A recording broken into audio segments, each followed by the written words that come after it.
और लॉकडाउन पर यूपी के चीफ सेक्रेटरी आर.के. तिवारी ने 20 अप्रैल से मिलने वाली छूट को लेकर हिदायत जारी की है। मरकज की गाइडलाइंस की बुनियाद पर हिदायत जारी की गई है। गाइडलाइंस में उत्तर प्रदेश में टेलीमेडिसिन को इजाजत दी गई है।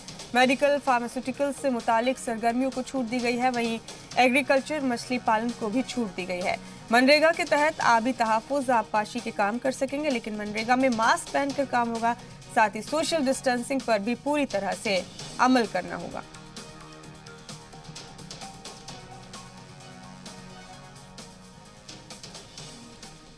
तो यूपी से अहम अपडेट आपको बता रहे इस वक्त का।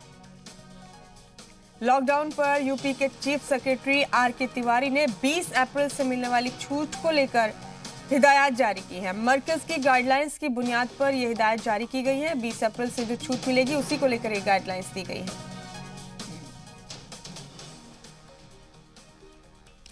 और हमारे साथ हमारे नुमाइंदे विशाल रघुवंशी मौजूद हैं इस अपडेट पर मजीद मालूमात लेकर। विशाल, यूपी हुकूमत 20 अप्रैल के बाद लॉकडाउन में छूट देने वाली है और जो गाइडलाइंस मरकजी हुकूमत की जानिब से रिलीज की गई है उन्हीं की बुनियाद पर ये छूट दी जाएगी। जान सकते हैं विशाल, वो कौन सी बुनियादी जरूरियात हैं, वो कौन से ऐसे बुनियादी काम है जिनको लेकर ये छूट दी जाएगी? जरा तफसील से हमारे नाजरीन तक पहुंचाएं बात।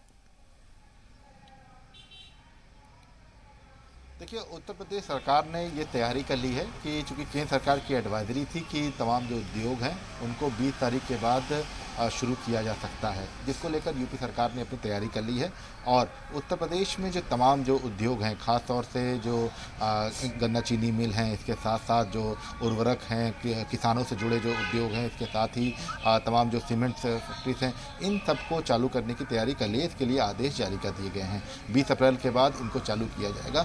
इसके साथ ही जो तमाम जो मानक हैं उनको पालन करना होगा तमाम उद्योग मालिकों को, जिसमें पहला जो मानक होगा वो ये होगा कि सोशल डिस्टेंसिंग का जो है पालन कराना पड़ेगा उद्योग में। इसके साथ साथ जो दूसरा मानक है वो 50% मजदूर ही उसमें रहेंगे फैक्ट्री में, और 50% मजदूर जो है उन्हीं से फैक्ट्री चलेगी। इसके साथ ही तीसरा जो बड़ा मानक है वो ये है कि बाकायदा जो उद्योग जो भी चलाएगा वो इस बात का ध्यान रखेगा कि जो भी मजदूर आ रहे हैं वो बहुत दूर से ना आए और उनके लिए अस्थायी कैंप की तरह जो है कुछ निर्माण किया जाए, जिसके बाद वो बहुत ज़्यादा भीड़ ना इकट्ठी करें। हालांकि इसको लेकर तैयारी की गई है। इसके गाइडलाइंस जो है वो 1-2 दिन में जारी कर दी जाएंगे। इसके साथ ये बहुत कहा गया है कि बाकायदा जो भी मजदूर आता है उसका बहुत जो है परीक्षण किया जाए। बाकायदा कहीं से भी अगर वो मेडिकल अनफिट होता है तो उसकी जानकारी तुरंत ही दी जाए, छुपाया ना जाए। और वो इस बात का ध्यान रखें उद्योग मालिक की जो फैक्ट्री है वहाँ पर बाकायदा सैनिटाइज़र, मास्क ये सब अवेलेबल रहें। तो इन सब चीज़ों को लेकर फ़िलहाल जो आदेश हैं वो जारी कर दिए गए हैं। मुख्य सचिव आर.के. तिवारी की तरफ से ये आदेश जारी किए गए हैं इंडस्ट्रीज़ को लेकर। इंडस्ट्रीज़ में भी कई तरह के मानक रखे गए हैं कि इन्हीं को ही जो है सिर्फ चलाया जाएगा। इसके साथ साथ एक जो बहुत ख़ास बात है वो ये है कि जहाँ जहाँ पर हॉट स्पॉट चिन्हित किए गए हैं उन इलाकों में फैक्ट्रीज नहीं खुलेंगी, चाहे वो इस क्राइटेरिया में आती हैं। जो उर्वरक की बात की जा रही है या जो पेपर फैक्ट्रीज की बात करिए, तब भी वो फैक्ट्रीज वहाँ पर नहीं चलेंगी जहाँ जहाँ पर हॉट स्पॉट हैं।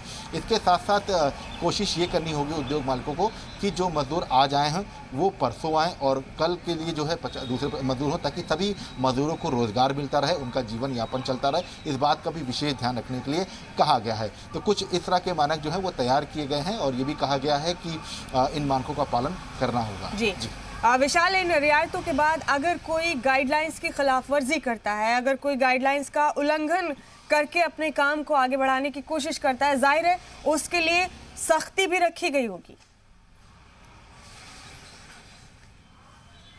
देखिए, बिल्कुल निश्चित तौर पर हर जिला लेवल पर ये एक टीम बनाई जाएगी जो इस तरह की चीज़ों को ध्यान रखेगी, बाकायदा समय समय पर निरीक्षण करेगी। औचक निरीक्षण में अगर कोई उद्योग मालिक जो मानक हैं उनको पूरा करते हुए नहीं दिखाई पड़ता है, मानकों की अनदेखी करता है, तो उसके खिलाफ त्वरित कार्रवाई करने के आदेश भी हैं। तो ये एक बड़ी पहल के तौर पर देखा जा सकता है कि चूँकि रेवेन्यू लॉस बहुत ज़्यादा हो रहा था, इसको लेकर भी सरकार काफ़ी परेशान थी और शायद यही वजह थी कि उद्योगों को खोलने की बात ज़रूर है, लेकिन एक साथ सारे उद्योग नहीं खुलेंगे।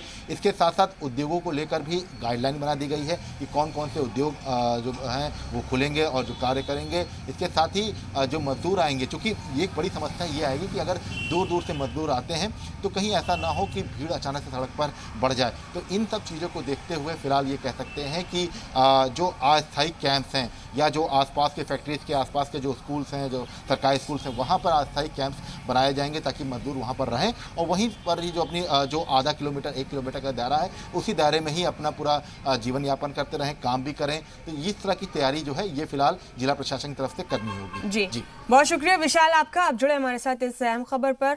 बहुत बहुत शुक्रिया आपका।